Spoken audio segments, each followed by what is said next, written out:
अल्हम्दुलिल्लाहि रब्बिल आलमीन वस्सलातु वस्सलामु अला सय्यिदिल मुरसलीन अम्मा बअद फ़अऊज़ु बिल्लाहि मिनश शैतानिर रजीम बिस्मिल्लाहिर रहमानिर रहीम। पढ़िए अस्सलातु वस्सलामु अलैका या रसूलल्लाह व अला आलिका व अस्हाबिका या हबीबल्लाह। अस्सलातु वस्सलामु अलैका या नबियल्लाह व अला आलिका व अस्हाबिका या नूरल्लाह। एक बड़ा ही ईमान अफरोज वाक़या आपको सुनाता हूँ, और ये वाक़या पेश आया नबी पाक अलैहिस्सलाम के दौर में। प्यारे आका अलैहिस्सलाम एक बार अपने सहाबा किराम अलैहिम रिदवान के साथ एक सफ़र पर जा रहे थे। ट्रैवल उस ज़माने में घोड़ों पर और ऊँटों पर होता था, और ऐसा तो नहीं होता था कि रास्ते में रेस्टोरेंट्स आते थे तो लोग रुक कर खाना खा लें। आज तो हम हाईवे पे जाते हैं तो मोटेल्स, होटल्स, रेस्टोरेंट आ रहे होते हैं, हम ब्रेक लेते हैं, खाना खा लेते हैं। उस ज़माने में ऐसा नहीं होता था, अपने साथ ही खाना लेके चलना पड़ता था। तो नबी पाक अलैहिस्सलाम ने ऐलान किया कि काफिले को रोक दिया जाए, सब लोग रेस्ट भी कर लें, कुछ खाना वगैरह भी खा लें। एक वक्फा दिया गया। मगर सहाबा किराम की जिंदगी की सादगी और गुर्बत का आलम क्या था कि जब सहाबा किराम अलैहिम रिदवान ने अपने टिफिन बॉक्स खोले तो उनके पास रोटी तो थी मगर सालन नहीं था, सिर्फ सूखी एक सादी रोटी सब खाने लगे। अब जरा यहां थोड़ा सा मैं ब्रेक लूंगा और तवज्जो चाहूंगा। ये लोग कौन थे?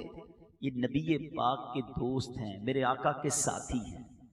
दे were not travelling for holiday trip. वो किसी घूमने फिरने के लिए नहीं जा रहे थे, वो अल्लाह की राह में जान देने जा रहे थे। मगर आलम यह था कि रोटी थी, सालन नहीं था, मगर जबान पर शिकवा भी नहीं था। हाँ, ये बात समझनी है साहबा इकराम की हयात से कि थोड़े पर भी राजी थे। आज हमारी कबर्ड्स भरी हैं, फ्रिज भरे हैं, अकाउंट्स में पैसे हैं, मगर कभी काम ना मिले, कभी जनाब कोई नुकसान हो जाए तो मूड ऑफ हो जाता है कि कुछ भी नहीं है यार, बड़ी प्रॉब्लम है। अरे अल्लाह ने इतना दिया, उसका शुक्र नहीं करते। ज़बां पर शिकवाए रंजो अलम लाया नहीं करते, ज़बां पर शिकवाए रंजो अलम लाया नहीं करते, नबी के नाम लेवा गम से घबराया नहीं करते। अल्लाह साबिरों के साथ है, सब्र करने वालों के साथ है। इस इंसिडेंट में कैसा ज़हूर हुआ, अल्लाह की कैसी मदद आई।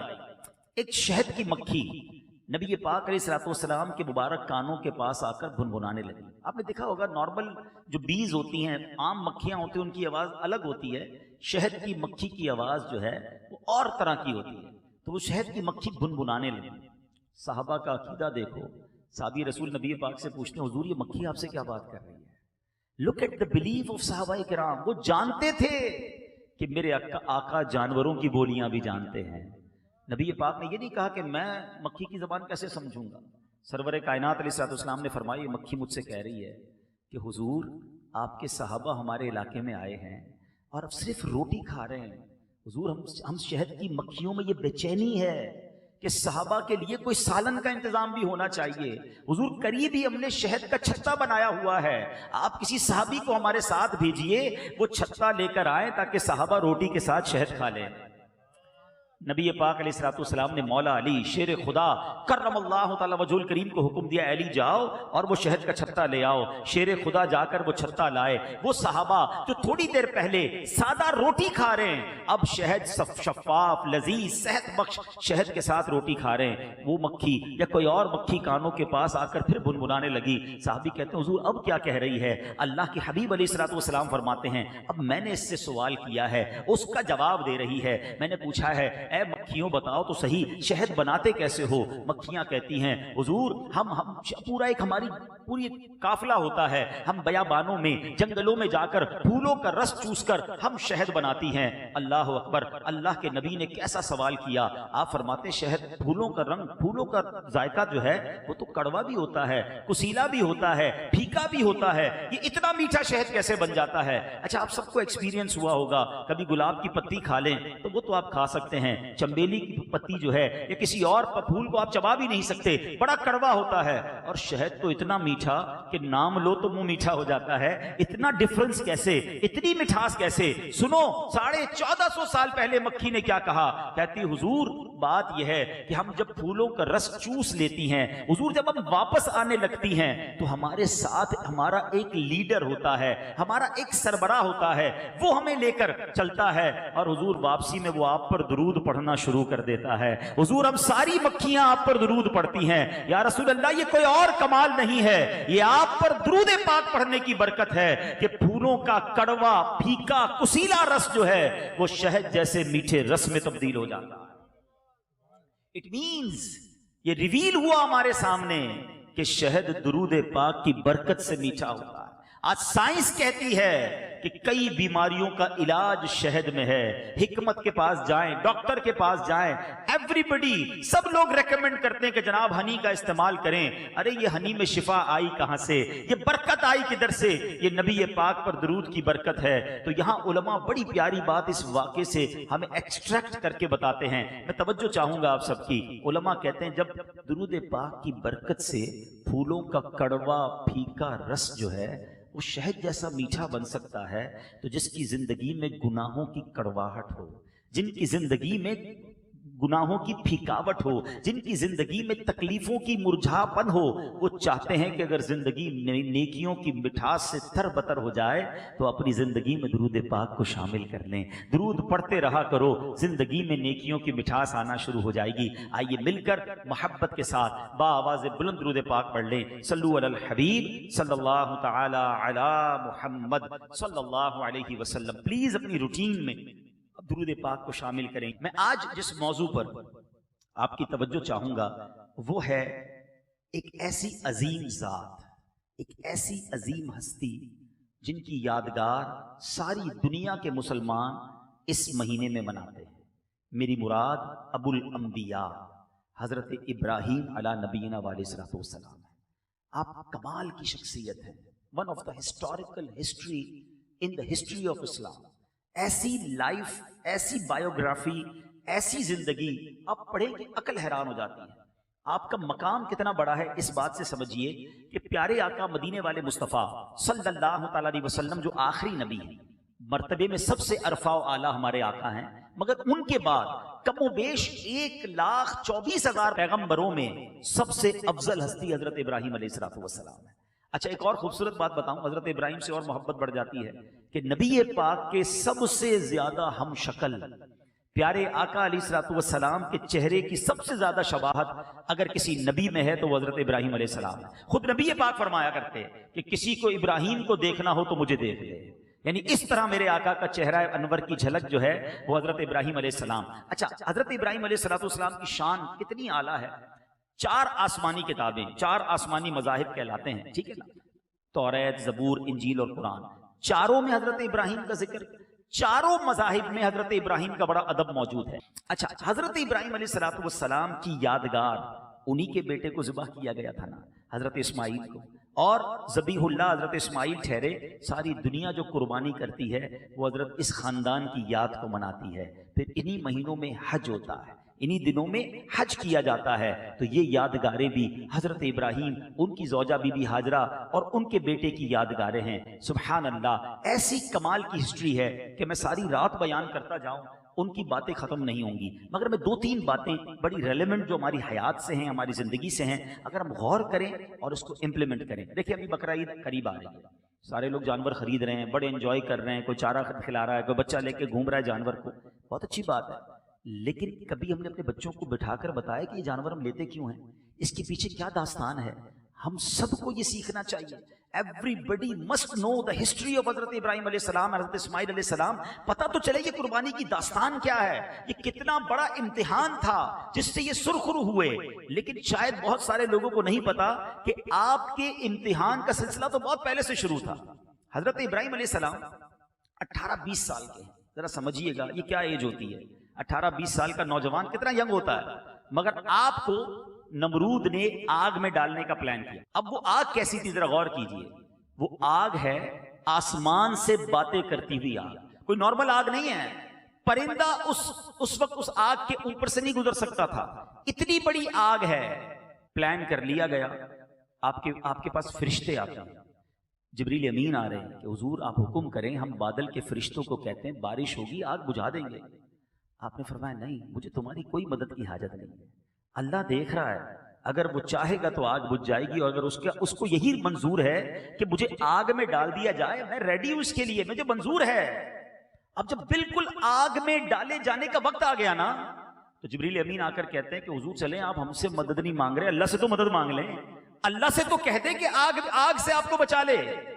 अल्लाह अकबर। हजरत इब्राहिम के जुमले क्या थे?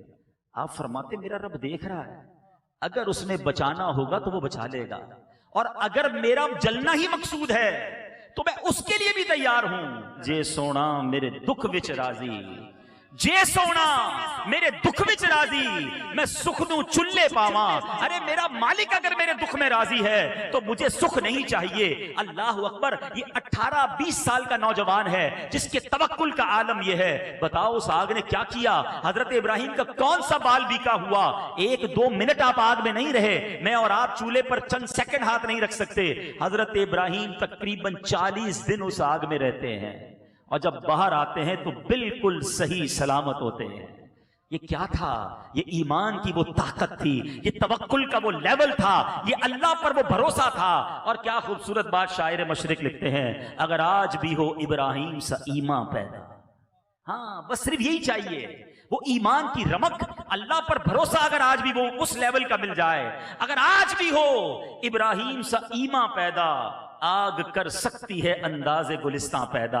अरे आज अगर आप गमों की आग में हैं, आज परेशानियों की आग सामने नजर आ रही है, आज आप मुश्किलों में गिरफ्तार हैं, हजरत इब्राहिम के उस तवक्कुल को याद करो, अपने रब पर भरोसा करो। मेरा रब चाहे तो आग को गुलजार कर सकता है। अल्लाह अकबर। यहां एक और लॉजिकली क्वेश्चन पैदा होता है, हजरत इब्राहिम ने यह आग में छलांग क्यों लगा दी? अरे आग से बचना जरूरी था, कोई कंप्रोमाइज की तरफ चले जाते। जनाब, सारे फैसले लॉजिक से नहीं होते, कुछ फैसले इश्क वाले होते हैं। शायर लिखते हैं, क्या खूब बात लिखी है, अक्ल वालों के नसीबों में कहां ज़ौक़े जुनून।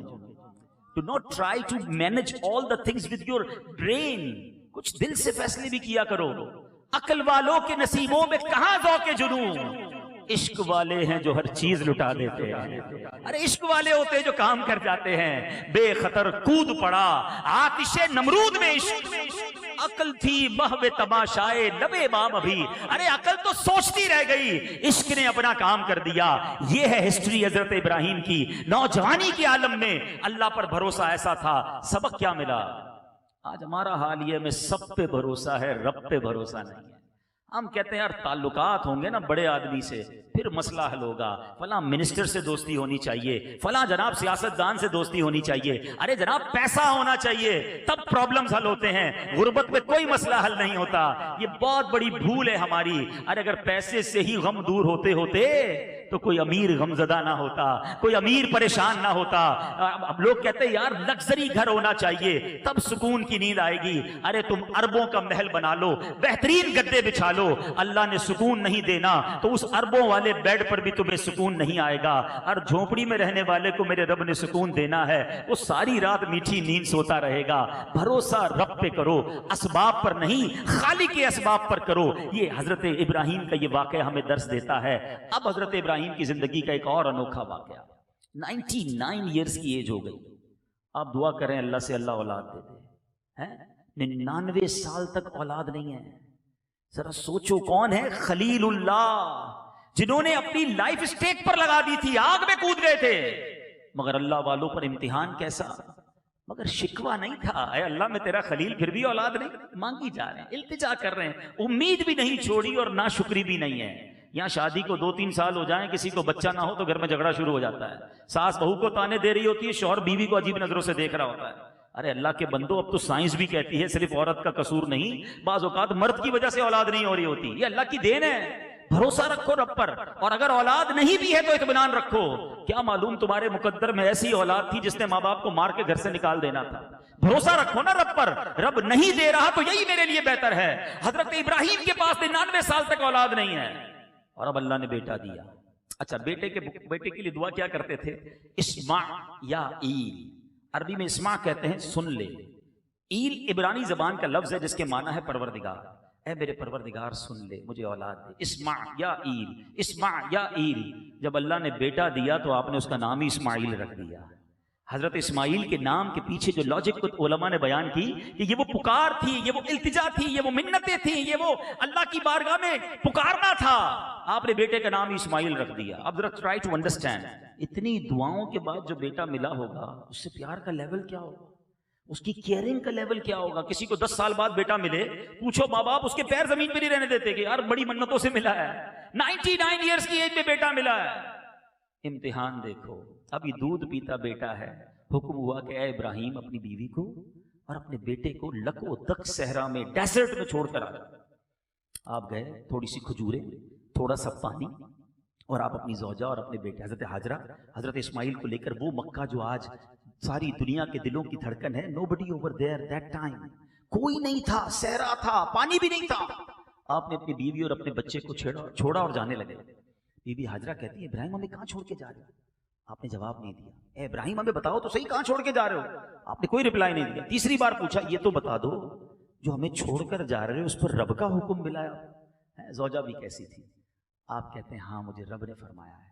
कहा अगर रब ने फरमाया तो फिर वो हमें जाया नहीं करेगा, वो कारसाज है, वही इंतजाम करेगा। वो ज़ौजा भी कैसी थी, उनका तवक्कुल का लेवल क्या है? आज बीवी कहती तुम किधर से भी मेरे काम करो, पैसे लेकर आओ, चोरी करनी पड़े, ये नौकरी से तुम्हारा कुछ नहीं बनेगा, गलत काम भी करके मेरे लिए लेकर आओ। पहले जमाने की औरतें अपने शौहर के साथ अल्लाह की रिजा के लिए कैसी तवक्कुल वाली होती थी। इस वाकये में मेरी बहनों के लिए भी दर्स है कि कभी भी ऐसा जिसको कहते हैं फोर्स और ऐसा प्रेशर डेवलप ना करें अपने घर वालों पर कि वो हराम कामों की तरफ चले जाएं। मुश्किल हालात में उनका साथ दें, हलाल रोजी में उनकी मदद करें।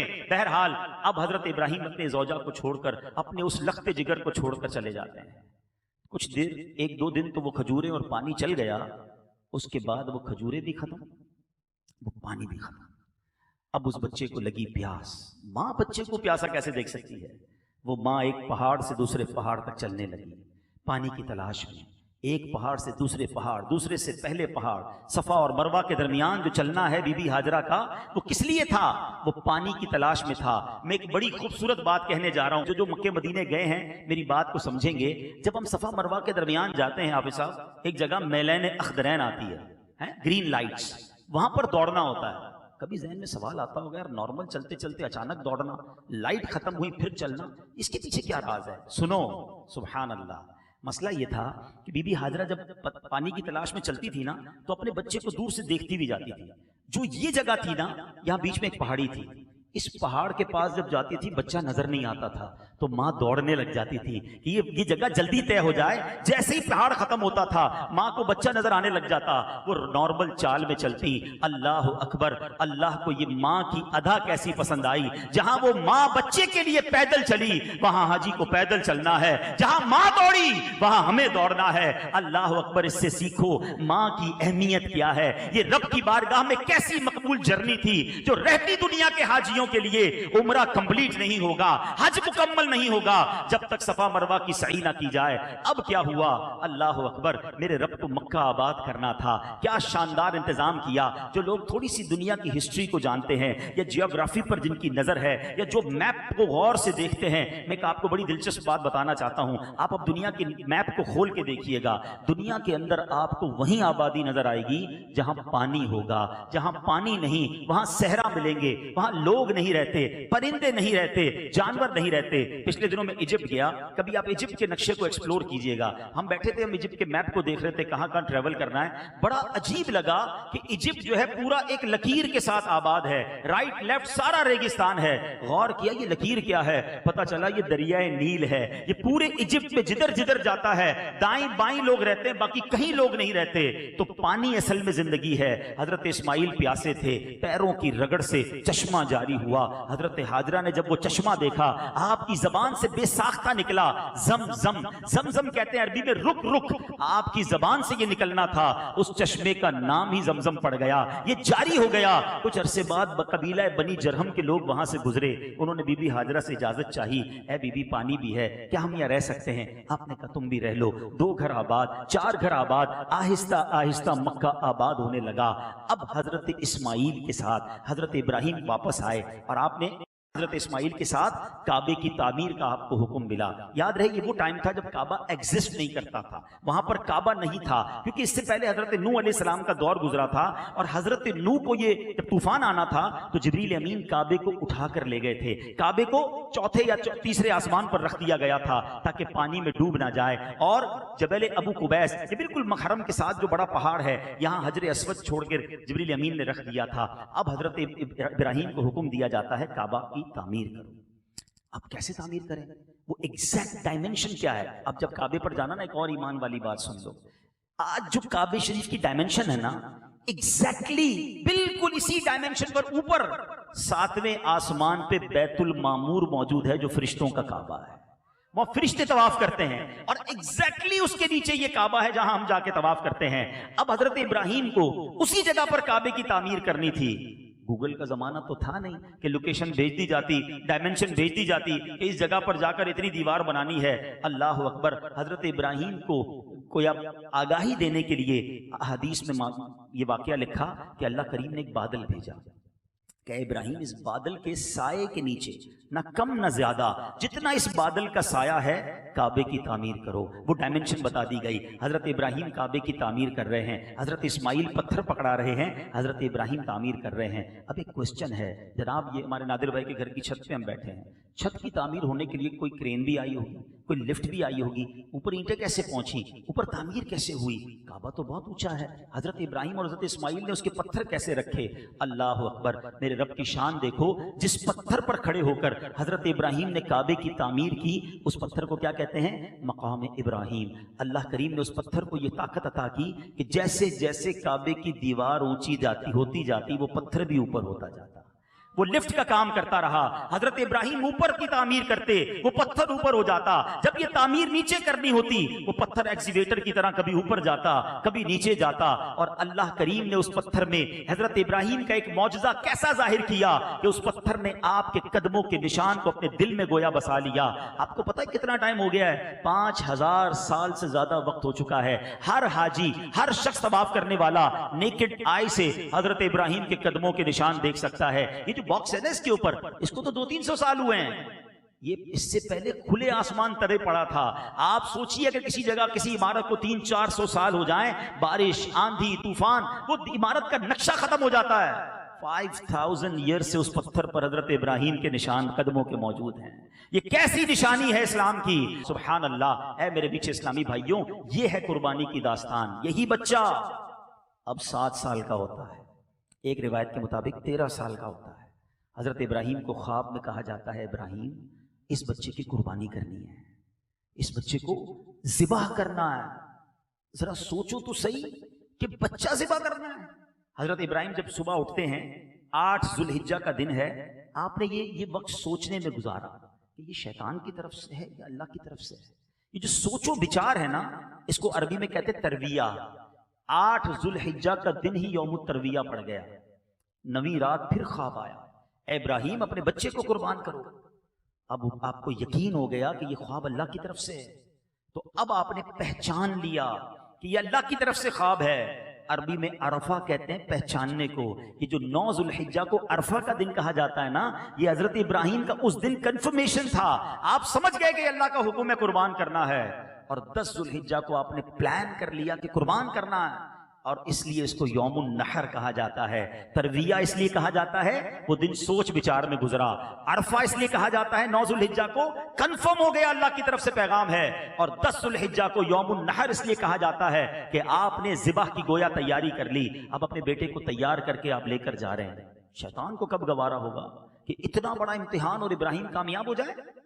अब शैतान गया बीबी हाजरा के पास, माँ के पास। ए बीबी, तुम्हें मालूम है तुम्हारे शौहर अब तुम्हारे बेटे को कहाँ ले जा रहे हैं? कहाँ ले जा रहे हैं? कहा ज़िबा करने ले जा रहे हैं। कहा क्या कोई बाप भी अपने बेटे को ज़िबा करता है? कहाँ, उनको अल्लाह की तरफ से हुक्म है। सुनो बीबी हाजरा का जवाब। आप फरमाती हैं अगर मेरे रब का हुक्म है तो अच्छी बात है, मैं भी राजी हूँ, ज़िबा करवाने के लिए राजी हूँ। शैतान आपके बेटे के पास, हज़रत इस्माइल के पास आया। ए बेटे, तुम्हें पता है तुम्हारे वालिद किधर ले जा रहे हैं? कहाँ ले जा रहे हैं? तुम्हें ज़िबा करने ले जा रहे हैं। हजरत इस्माइल कहते हैं क्या बाप भी कभी बेटे को ज़िबा करता है? कहाँ, तुम्हारे बाबा जान को अल्लाह का हुक्म मिला है। वो बेटा क्या कहता है, अगर रब का हुक्म है तो मैं ज़िबा होने के लिए तैयार हूँ। ये कैसा खानदान था। अब शैतान मुख्तलिफ मकामात पर आपके सामने आया, फरिश्तों ने कहा कंकरी मारें, आपने एक जगह 7 कंकरी मारी, थोड़ा आगे जाकर फिर शैतान आया, फरिश्तों ने कहा इधर भी कंकरी मारें, आपने उधर भी कंकरी मारी, तीनों जगह पर आपने शैतान को 7-7 बार कंकरी मारी। और अब उसके बाद हजरत इब्राहिम उस मकाम पर ले गए जहां बेटे को लिटाना है। 1-2 मिनट इस वाक़े को रोककर जरा अकीदे की, जरा ईमान की, जरा इश्क की बात कर लूं। आज कुछ एतराज करने वाले एतराज करते हैं कि यार ये हर साल आप अल्लाह वालों का दिन मनाते हैं, रबीउल अव्वल पे मिलाद मनाते हैं, ये अल्लाह वालों की याद बार बार मनाने का क्या मकसद है, ये किसकी क्या जरूरत है, ये किधर लिखा है। चलो जनाब, हमारे काम पर तो आपका एतराज है, मैं आपसे पूछता हूं, ये सफा मरवा पे तो उस वक्त बीबी हाजरा इसलिए दौड़ी थी कि बच्चा प्यासा है।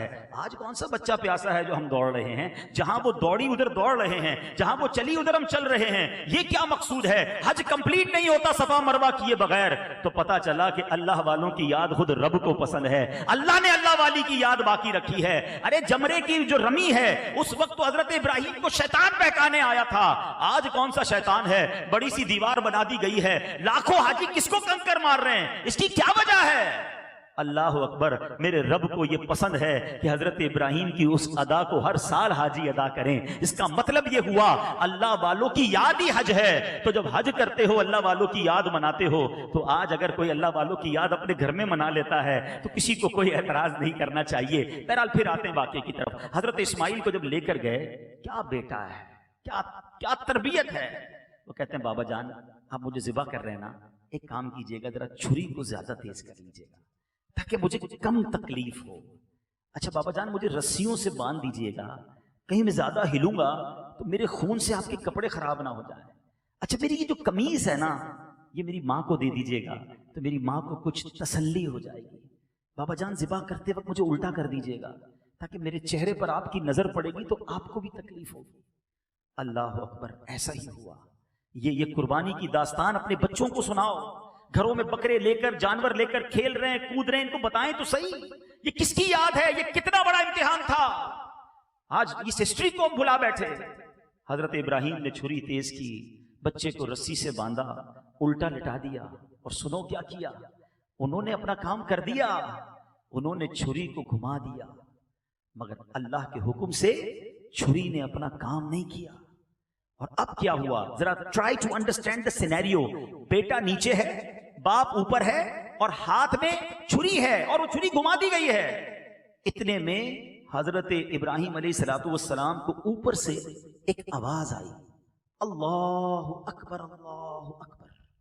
आपने सर उठाकर देखा तो आपने देखा कि जिब्रील अमीन एक मेंढा लेकर आ रहे हैं।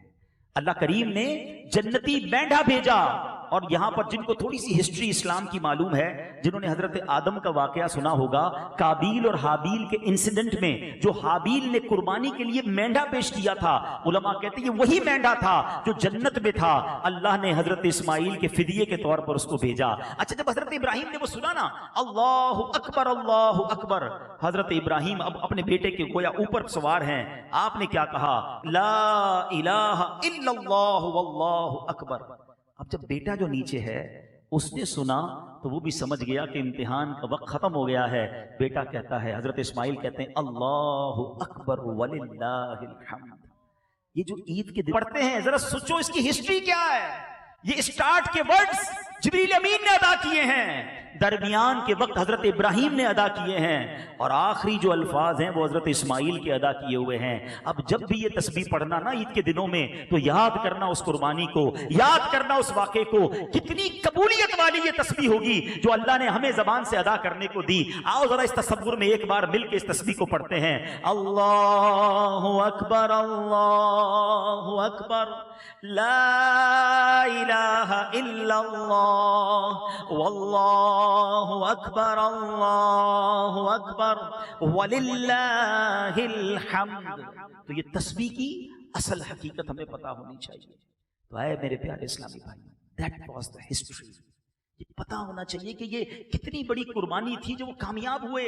अक्ल वालों के नसीबों में कहां ज़ौक़े जुनून, इश्क वाले हैं जो हर चीज लुटा देते हैं। सोचो आज हमें तो कुर्बानी करने का कहा गया ना, अगर हमें भी कहा जाता अपने अपने बच्चे को कुर्बान करो, कितना आसान कर दिया हमारे लिए, जानवर कुर्बान करो हैं, और वो गोश्त भी खुद खा जाओ। हमें तो इजाजत भी है, ठीक है, उसकी एक सुन्नत तरीका है कि कुछ गरीबों में बांटें, कुछ रिश्तेदारों में बांटें, कुछ अपने पास रखें, लेकिन वो इम्तिहान कैसा था। मगर आज वाजिब होने के बावजूद लोग कुर्बानी नहीं करते, उसमें भी दिल पर बोझ फील करते हैं, यार बकरा ईद आ गई फिर खर्चा करना पड़ेगा। अल्लाह के बंदों, अल्लाह की इबादत पे बोझ फील करते हो, कभी ऐसा ना करना। खुश दिली के साथ ये कुर्बानी करें, इसके इतने फजाइल हैं कि आपका ईमान ताजा हो जाएगा। ये कुर्बानी कोई छोटा अमल नहीं है, इसको वार्म वेलकम करें, ओपन हार्टेडली ये काम करें और खुशी के साथ करें कि अल्लाह तूने वो दिन दिखाए कि तूने मुझे देने वाला बनाया, मांगने वाला नहीं बनाया। अगर अल्लाह ने तौफीक दी है तो ज़कात देते वक्त बोझ फील ना करना, अल्लाह ने तौफीक दी है तो कुर्बानी करते वक्त बोझ फील ना करना, कुर्बानी भी करना, साथ सजदा शुक्र भी करना। अल्लाह तूने इस काबिल बनाया कि मेरी रकम, मेरा पैसा इस काम आ रहा है कि मैं जानवर लेकर तेरी राह में कुर्बान कर रहा हूं। जरा फजीलत तो सुनो, अल्लाह के हबीब अलैहिस्सलातु वस्सलाम फरमाते हैं, कुर्बानी करने वाले को जानवर के हर बाल के बदले में एक नेकी मिलती है। जानवर पर जितने बाल हैं वो सारी नेकियां आपकी बनती हैं। सुनो, मेरे आका फरमाते, जिसने खुश दिली से, वही वाली बात जो मैं कर रहा था, खुश दिली है, मजा आ रहा हो आपको इबादत करने पर, खुश दिली से सवाब की नीयत से कुर्बानी की तो वो आतिशे जहन्नम से हिजाब हो जाएगी, जहन्नम की आग और आपके दरमियान रुकावट का बाइस हो जाएगी। सुभान अल्लाह। मेरे आका ने बीबी फातिमा से क्या कहा, खातून जन्नत से, ए फातिमा अपनी कुर्बानी के पास मौजूद रहो, क्योंकि उसके खून का पहला कतरा गिरेगा तो तुम्हारे सारे गुनाह माफ हो जाएंगे। ये है कुर्बानी, इसको नॉर्मल समझा हुआ है, फैशन बना दिया कुर्बानी को है। जरा बताऊं लोगों को कितने का जानवर लिया, बेहतरीन जानवर लें, नो डाउट, लेकिन अल्लाह की रिजा के लिए लें, लोगों को दिखाने के लिए ना लें। इन्नमल अअमालु बिन्नियात, इबादत करें, जो भी काम करें बेहतरीन, अल्लाह तौफीक दे तो मंडी का सबसे बेहतरीन जानवर लें, और अल्लाह हिम्मत दे तो नबी पाक के नाम पर कुर्बान कर दें। क्या पेश करें जाना, क्या चीज हमारी है, ये दिल भी तुम्हारा है, ये जान भी तुम्हारी है, सब कुछ तो आका के सदके मिला है। हाँ, यहाँ कंफ्यूजन, शैतान है ना, फौरन अच्छी बात पे से कोई ऐसी बात निकाल के कंफ्यूज कर देगा। अब इसका शॉर्ट क्लिप चलेगा तो लोग कहेंगे अल्लाह के नाम पे कुर्बानी होती है, नबी पाक की कुर्बानी कहां से आ गई। और अल्लाह के बंदो, इसका मतलब ये है, कोई भी बिस्मिल्लाह अल्लाहु अकबर के अलावा कुछ नहीं कहता, इसका सवाब नबी पाक को पहुंचे। ईसा भाई की कुर्बानी, अब्दुल सत्तार भाई की कुर्बानी, नादिर भाई की कुर्बानी हो सकती है, उसमें किसी को एतराज नहीं होगा कि नादिर की कुर्बानी क्यों हो रही है, अल्लाह के नाम पे होती है। तब लोग कहते हैं वो नादिर भाई का वाजिब अदा हो रहा है। अब नबी पाक का नाम लेते तो कुछ लोगों को मिर्ची लग जाती है। तो अपने दिल का इलाज वो खुद कराएं। हमारा मकसद भी यही है कि नबी पाक को ईसाल करने के लिए, आपको पता है प्यारे आका ने हमारे नाम की कुर्बानी की। हाँ, मिना के मैदान में जो न भूला हम गरीबों को रजा, आका में नहीं भूलते थे। मिना के मैदान में हम तो पैदा भी नहीं हुए थे, मगर मेरे आका ने उम्मत के नाम की कुर्बानी की। हम भूल गए नबी पाक को, जो ना भूला हम गरीबों को रजा, याद उसकी अपनी आदत कीजिए। अल्लाह ने तौफीक दी है तो सरकार अलैहिस्सलाम के नाम पर कुर्बानी करें, अपने साथ अपनी जो भी वाजिब है पहले वो अदा करें, जिन पर कुर्बानी वाजिब है, फिर एक जानवर और ले लें, एक हिस्सा ले लें और उनके नाम। मैं तो बल्कि एक और मशवरा दूंगा, बल्कि मैं क्या दूंगा, मेरे पीरो मुर्शिद कमाल का एक मशवरा देते हैं, जिनको अल्लाह ने नवाजा है ना। देखिए, कुर्बानी करें, पहली बात तो ये कर लें, अच्छी नीयत से करें, बेहतरीन करें, और अल्लाह की बारगाह में गोश्त और खाल नहीं पहुंचती, हमारी नीयतें पहुंचती हैं।